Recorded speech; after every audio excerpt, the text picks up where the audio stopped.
চলাকালীন আমাদের পাড়া আমাদের সমাধান কর্মসূচির আয়োজন করা হয় কুলতলির মইপিঠের বৈকুণ্ঠপুর হাই স্কুলে।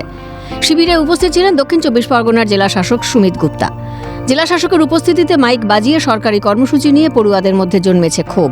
পঠন পাঠনে ব্যাঘাত ঘটেছে বলে অভিযোগ। ক্লাস করা ঠিকঠাক ক্লাস করা গেছে?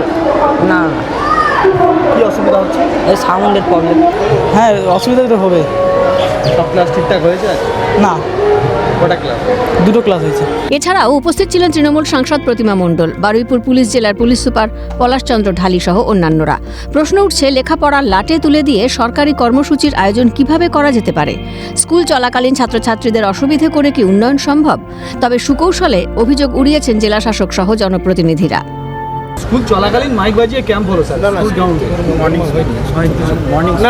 মর্নিং সে আমাকে একবার তাহলে স্কুলের আমি এক্ষুনি দেখা হলো আমাদের যিনি আছেন টিআইসি, উনি তো তেমন কিছু বলেন, উনি আমাকে 2-3টে জিনিস বললেন।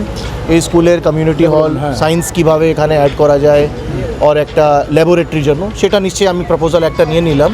অ্যান্ড বাকি দুটো প্রপোজাল ওনারা আমাদেরকে দেবেন, আমরা এডুকেশন দপ্তরের সঙ্গে কথা বলব।